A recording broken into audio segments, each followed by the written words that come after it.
Sophonie, chapitre 3. Châtiment de Jérusalem. Malheur à la ville rebelle et souillée, à la ville pleine d'oppresseurs. Elle n'écoute aucune voix. Elle n'a point égard à la correction. Elle ne se confie pas en l'Éternel.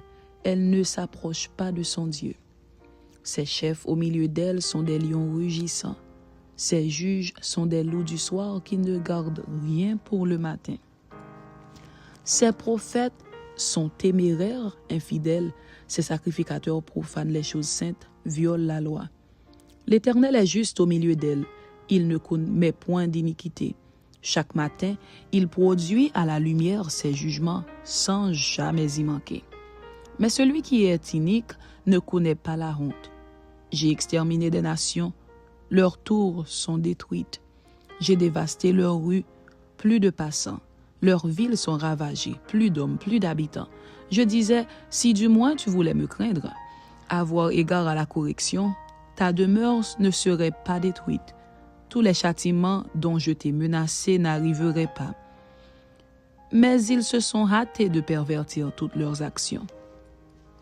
Attendez-moi donc, dit l'Éternel, au jour où je me lèverai pour le butin. Car j'ai résolu de rassembler les nations, de rassembler les royaumes pour répandre sur eux ma fureur, toute l'ardeur de ma colère, car par le feu de ma jalousie, tout le pays sera consumé. Promesse.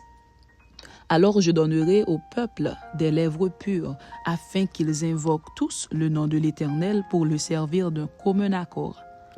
D'au-delà des fleuves de l'Éthiopie, mes adorateurs, mes dispersés m'apporteront des offrandes. En ce jour-là, tu n'auras plus à rougir de toutes tes actions par lesquelles tu as péché contre moi. Car alors j'ôterai du milieu de toi ceux qui triomphaient avec arrogance, et tu ne t'enorgueilliras plus sur ma montagne sainte. Je laisserai au milieu de toi un peuple humble et petit qui trouvera son refuge dans le nom de l'Éternel. Les restes d'Israël ne commettront point d'iniquité, ils ne diront point de mensonge, et il ne se trouvera pas dans leur bouche une langue trompeuse, mais ils paîtront, ils se reposeront, et personne ne les troublera. Pousse des cris de joie, fille de Sion, pousse des cris d'allégresse, Israël. Réjouis-toi et triomphe de tout ton cœur, fille de Jérusalem. L'Éternel a détourné tes châtiments, il a éloigné ton ennemi. Le roi d'Israël, l'Éternel est au milieu de toi. Tu n'as plus de malheur à éprouver. En ce jour-là, on dira à Jérusalem, ne crains rien. Sion, que tes mains ne s'affaiblissent pas. L'Éternel, ton Dieu, est au milieu de toi. Comme un héros qui sauve, il fera de toi sa plus grande joie. Il gardera le silence dans son amour. Il aura pour toi des transports d'allégresse. Je rassemblerai ceux qui sont dans la tristesse, loin des fêtes solennelles, ceux qui sont sortis de ton sein. L'opprobre pèse sur eux. Voici, en ce temps-là, j'agirai contre tous tes oppresseurs. Je délivrerai les boiteux et je recueillerai ceux qui ont été chassés. Je ferai d'eux un sujet de louange et de gloire dans tous les pays où ils sont en opprobre.